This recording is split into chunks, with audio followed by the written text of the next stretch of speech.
2005 оны 9-р сар Ганс онкны анхдагч 10 ажилчдын санаачлагаар Equity Investment Trust буюу EIT нэртэйгээр 10% эзэмшигч 1.2 сая төгрөгийн өөрийн хөрөнгөтэй үүсгэн байгуулагдаж байсан өнөөгийн ард санхүүгийн нэгдэл компани.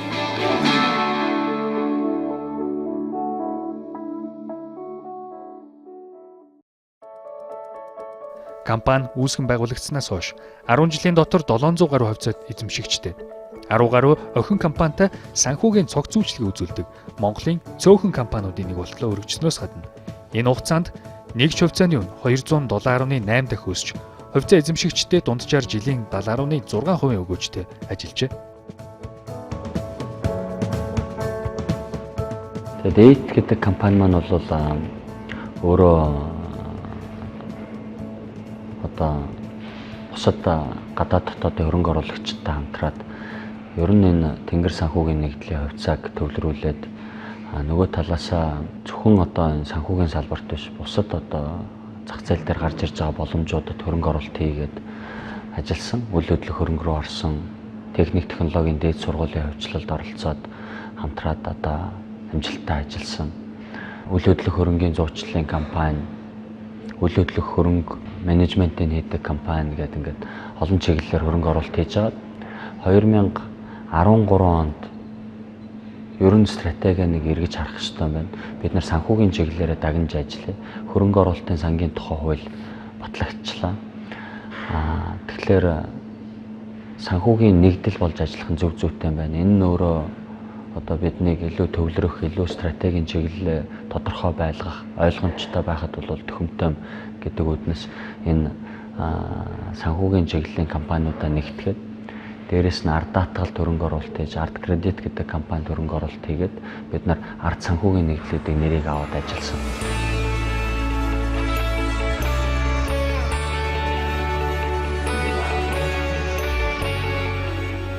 Ард даатгал маань бол зах зээлд бол танигдсан компани. Бид нар бол топ 5 даатгагчдын нэг. Ер нь бол энэ байр сууриа бол алдахгүй өшөө цаашаа зах зээлд эзлэх хувиа бол нэмэгдүүлэх тийм төлөвлөгөөтэй ажиллаж байна. Өнгөрсөн жил 2015 онд бол манай хамт олон маань бол бас тодорхой хэмжээний амжилттай ажилласан байгаа. Бид нар нийтдээ 9 тэрбум орчим төгрөгийн даатгалын хураамж төвлөрүүлж 3.8 орчим тэрбум төгрөгийг нөхөн төлбөрөөр олгосон байдаг.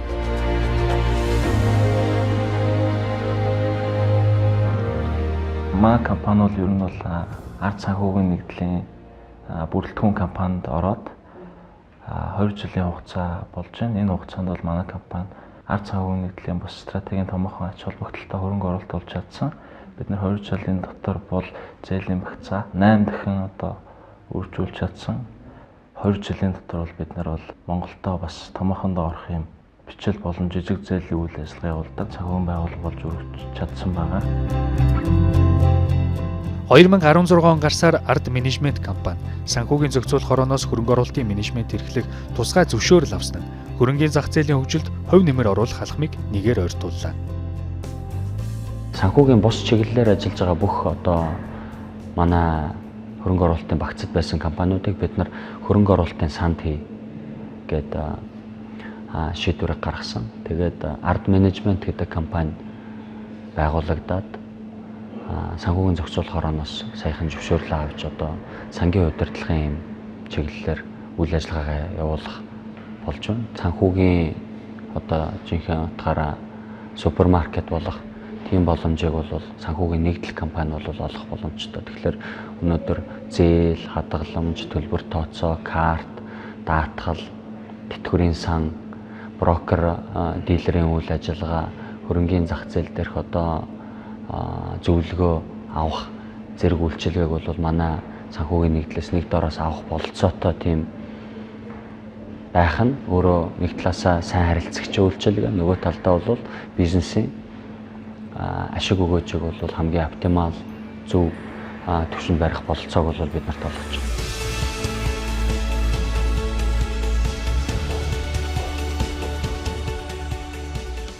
Ард санхүүгийн нэгдэл компанийн богино хугацаанд хөрөнгө оруулалт сүүлийн 3 жилд 500 саяас 3 тэрбум төгрөг болж 6 дахин өсжээ. Компани томорхон ирээр үнэлгээ өсч 29.5 тэрбумаас 32 тэрбум болсон бол үндсэн хөрөнгө 500 саяас 1.5 тэрбум төгрөг болж 3 дахин нэмэгдсэн байна. Харин хувьцаа эзэмшигчдийн тоо 2013 оны байдлаар 368 байсан бол өнөөдрийн байдлаар 700 гаруй хувьцаа эзэмшигчдийг нэгтгээд байна.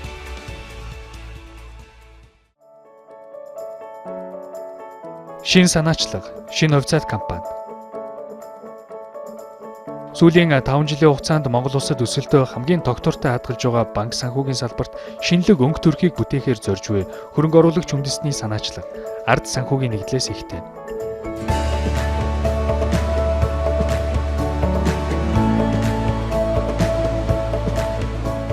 Хөрөнгө оруулагч үндэстэн бол анх зүгээр манай ураа байсан, санаа байсан. Ард санхүүгийн нэгдэл нь өөрийнхөө нэрийг бүрэн дүүрэн утгаар нь хэрэгжүүлэх нэг санаа нь бол нийт ард иргэдтэй санхүүгийн салбарынхаа эзэн болох боломжийг олгоё. Мэргэжлийн хөрөнгө оруулагч болъё. Хүн болгон хөрөнгө оруулагч байх албагүй. Бид нар чадж байгаагаараа зөвлөгөөгөө өгье, туслая.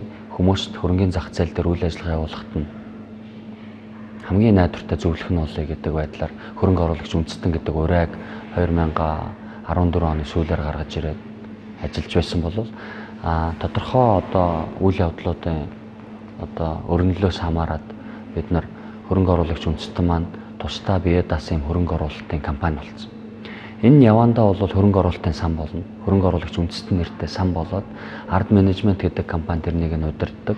Хөрөнгө оруулагч үндэстэн санд монголчууд бүгдээрээ хөрөнгө оруулалт хийж мэргэжлийн зөвлөх байгууллага болох ард санхүүгийн нэгдлийн бүрэлдэхүүний ард менежмент, ард securities гэдэг энэ компаниуд нь удирдлагыг хэрэгжүүлээд ард иргэдийнхээ өмнөөс хөрөнгө оруулалт хийж тэр хүмүүс жинхэнэ утгаараа энэ банк санхүүгийн салбарт бий болж байгаа боломжууд дээр хөрөнгө оруулах, хувьцаа эзэмшигч болох, ашиг өгөөжөөс нь хүртэх, нөгөө талдаа бол мөн үйлчилгээгээ өөрийнхөө эзэмшдэг компаниас авах тийм боломжийг нээж өгөх санаачлага.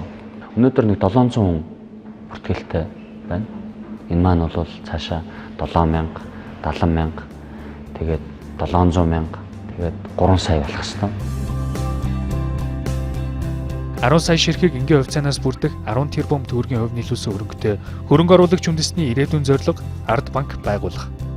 Харин Монголд 100,000 хүнд 72 салбар ноогдож байгаа зардал өндөртэй уламжлалт банкыг бий болгохгүй.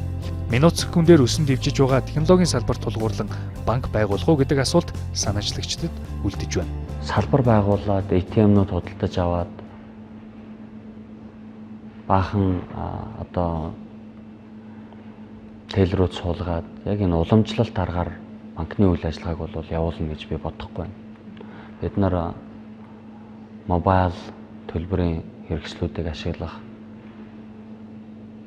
интернетийг илүү өргөн дэлгэр ашиглах, агентийн үйлчилгээг улс орон даяар сүлжээтэй байгууллагуудаар дамжуулаад хүмүүс мөнгө авдаг, зээлээ авдаг, мөнгөө шилжүүлдэг тийм боломжийг олгох байдлаар банкны үйл ажиллагааг явуулж болно гэж бодож байгаа.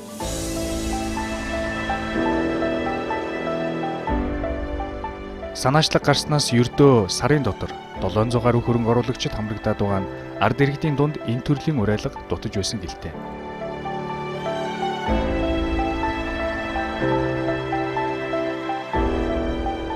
Мэдээж хэрэг иргэдийн сонирхол бол байж байгаа. Эдийн засгийн том үйл явцад оролцох сонирхол бол байж байна.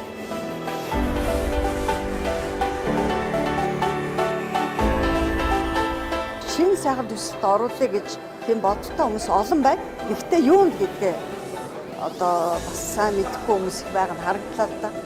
За би өөрөө яг бол санхүүгийн мэргэжлийн хүн биш. Гэхдээ нөгөө энэ төлөлийн юу жоохон тийм сонирхол батаад байгаа. Тэр үсэл зорилгын үндсэн дээр л энэ хөрөнгө оруулагч үндэстэн нэгдээд дэмжиж явж байгаа.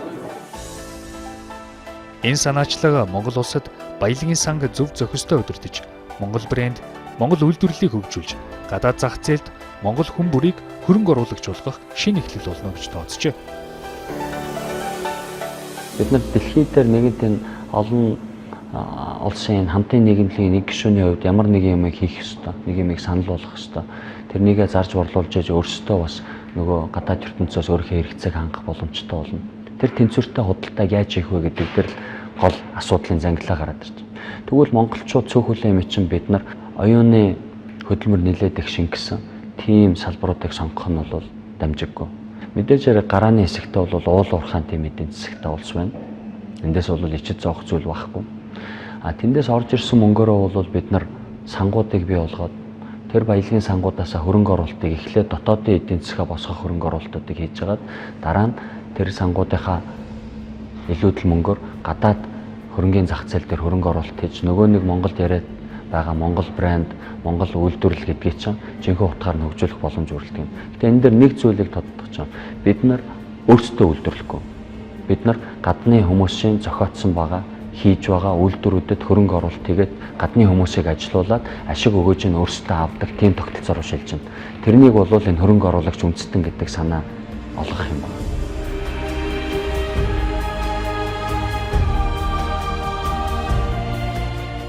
Уул уурхайгаас хараад эдийн засагтай гадаадын хөрөнгө оруулагчдыг хүлээсэн Монгол улсыг ирээдүйд хөрөнгө оруулагч үндэстэн нэрээр таниулах зорилго бол үндэсний хөрөнгө оруулалттай ард санхүүгийн нэгдэл компанийн юм.